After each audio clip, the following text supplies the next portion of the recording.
সম্মানিত দর্শক শ্রোতা, পরম সৃষ্টিকর্তা যিনি অসীম দয়ালু, শুরু করছি তার নামে।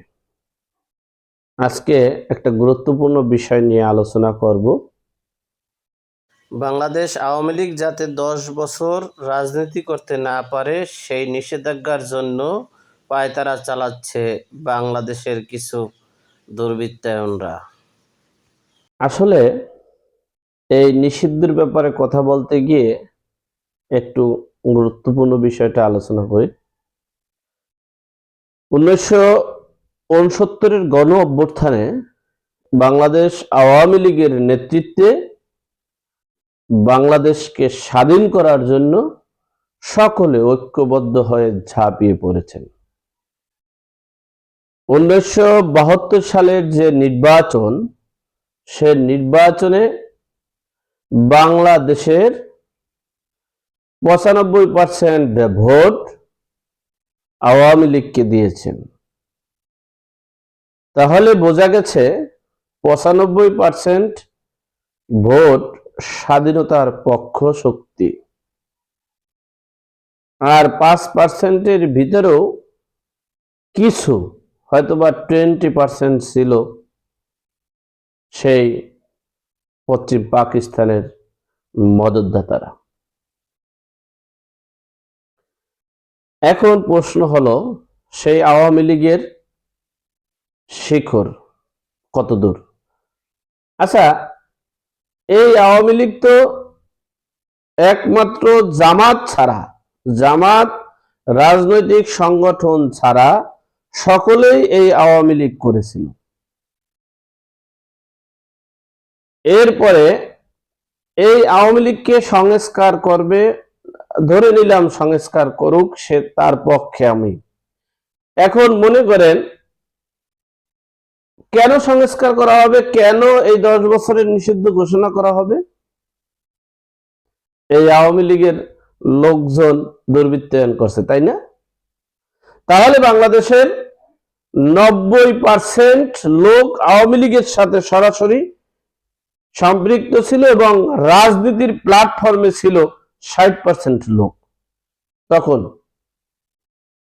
সেই 60% লোক তো তাহলে অপরাধী। তাহলে আগে তাদের বিচার করা হোক। যেমন বিএনপিতে যিনি আছেন, যারা নীতি নির্ধারকে আছেন, তারা আওয়ামী লীগ করেছেন। গণফোরামে যিনি আছেন ডক্টর কামাল, তিনি আওয়ামী লীগ করেছেন। এরপরে মাহমুদুর রহমান মান্না, তিনি আওয়ামী লীগ করেছেন। আওয়ামী লীগ করে নাই কে? একমাত্র পশ্চিম পাকিস্তানের উত্তরসূরিরা বাদে সকলেই কম বেশি আওয়ামী লীগ করেছে। তাহলে আগে তাদেরকে নিষিদ্ধ করা হোক। আগে যেহেতু তার অপকর্মের জন্য তারা আগে অপকর্ম করে বের হয়ে এরপরে এটার জন্য পায়তারা করছে। একটা রাজনৈতিক দল তো কখনো অপকর্ম করে না। ব্যক্তি আমি অপরাধ করতে পারি, সে অপরাধের বিচার আমার হতে পারে, সে অপরাধের শাস্তি আমার হবে, কিন্তু একটা রাজনৈতিক দলের কি শাস্তি হবে কেন? তাহলে আমি মনে করি যারা বলতে চাচ্ছে, তারা পাকিস্তানের এজেন্ডা বাস্তবায়ন করার জন্যই বলতে চাচ্ছে। তারা বাংলাদেশে উগ্রবাদী, মৌলবাদী তে বিশ্বাসী যারা, এবং তাদের মদতে, তাদের অর্থে, তাদের সকল শক্তি প্রয়োগ পেয়ে এই কথাগুলো বলছে। সুতরাং এই দেশে আওয়ামী লীগের ভিত এতই মজবুত, এটা কিন্তু পাট গাছ নয় যে টান দিলেই উঠে যাবে, এটা বট গাছ। আওয়ামী লীগ চতুর্থ পুরুষের পথে। যে ছাত্রলীগটা, যারা ছাত্রলীগে নাম দিয়েছে, তার বাবা ছিল আওয়ামী লীগ, তার দাদা ছিল আওয়ামী লীগ, তার দাদার বাবা ছিল আওয়ামী লীগ, অর্থাৎ চতুর্থ নম্বরের ছেলেটা তিনি ছাত্রলীগে নাম দিয়েছে। সুতরাং মনে রাখতে হবে আওয়ামী লীগের ভিত কত মজবুত। এটা পাট গাছ নয়, টান দিলি ছিঁড়ে যাবে, উগলে যাবে। এটা হচ্ছে স্বাধীনতার চেতনার শক্তি।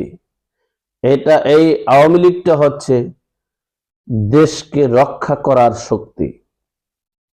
সুতরাং যারাই এটা বলছেন, যারাই 10 বছরের সংস্কারের কথা বলছেন, 10 বছরের জন্য নিষিদ্ধের কথা বলছেন, আমি বলবো আপনারা একটু ভালো করে বুঝে শুনে বিবেককে বিক্রি করেন না টাকার কাছে। টাকা আজ আছে কাল থাকবে না, অস্তিত্ব রাখার চেষ্টা করেন। এ দেশের জনগণের ভালোবাসা অর্জন করার চেষ্টা করেন। বিবেককে টাকার কাছে, অর্থের কাছে, অস্ত্রের কাছে বিক্রি করিয়েন না। সকলকে বলবো প্রতিহিংসার রাজনীতি ছেড়ে দিয়ে সকলে ঐক্যবদ্ধ হয়ে দেশের কল্যাণে, জনগণের কল্যাণে, জনগণের প্রত্যাশা পূরণের লক্ষ্যে এগিয়ে আসুন। মনে রাখবেন, আওয়ামী লীগ এমন একটা রাজনৈতিক দল, এমন একটা প্ল্যাটফর্ম, এখানে কেউ এক বিন্দু কাদা ছেড়লে লক্ষ কোটি বিন্দু কাদা ছড়বে। সুতরাং আপনারা ভুল পথে আগাইয়েন না, দেশকে পাকিস্তানের মতো দেউলিয়া বানাইয়েন না, দেশকে একবারে মানে কারো কোনো দেশের কাছে বিক্রি করিয়েন না। আমরা সকলে ভেদাভেদ ভুলে দেশের কল্যাণে, জনগণের কল্যাণে কাজ করব। তবে আমি আমার দৃষ্টিকোণ থেকে বললাম, যারা এই অপকর্মের সাথে সম্পৃক্ত, যারা এই 10 বছরের জন্য নিষিদ্ধের জন্য যারা পায়তারা করছে, তাদের কিন্তু আওয়ামী লীগ ছাড় দেবে না। সুতরাং আওয়ামী লীগের নেতাকর্মীরা যদি ফুঁসে ওঠে, প্রায় 10 কোটি আওয়ামী লীগের সমর্থক। সুতরাং নিজের বিপদ নিজে ডেকে আনবেন না। নিজের আজকে টাকার বিনিময়ে নিজেকে দেশের থেকে দেশদ্রোহিতার সামিল করবেন না। দেশের নাগরিক আপনি, সবাই রাজনীতি করতে পারে, দল করতে পারে। তবে হ্যাঁ, সকল অপকর্মের সাথে সম্পৃক্ত সরাসরি একজনকে সন্দেহভাজন করে তাকে হয়রানি করবেন, এর খেসারত আপনাকে দিতে হবে। যেটা বর্তমান সরকারের যারা নেতৃত্বে ছিলেন, যারা দুর্বৃত্তায়ন করছে, অপরাধ করেছে, তাদের কিন্তু শাস্তি হবে, তাদের বিচার হবে। তাহলে আপনি ভুলে যায়েন না, তাদের বিচার হলে আপনারটা হবে না। আপনি বেঁচে থাকলে কিন্তু আপনারটাও হবে, আমারটাও হবে। সুতরাং আমরা সকল অপরাধ থেকে দূরে থাকি, দেশের কল্যাণে, জনগণের কল্যাণে কাজ করি, দেশের সার্বভৌমত্ব রক্ষা করি, প্রতিহিংসা ভেদাভেদ ভুলে গিয়ে দেশকে রক্ষা করি। আমি আবারও ওই সমস্ত ভাইদেরকে জোরালো অনুরোধ করব, আপনারা প্রতিহিংসাবশত আওয়ামী লীগের নিবন্ধনকে 10 বছরের জন্য স্থগিত করবেন।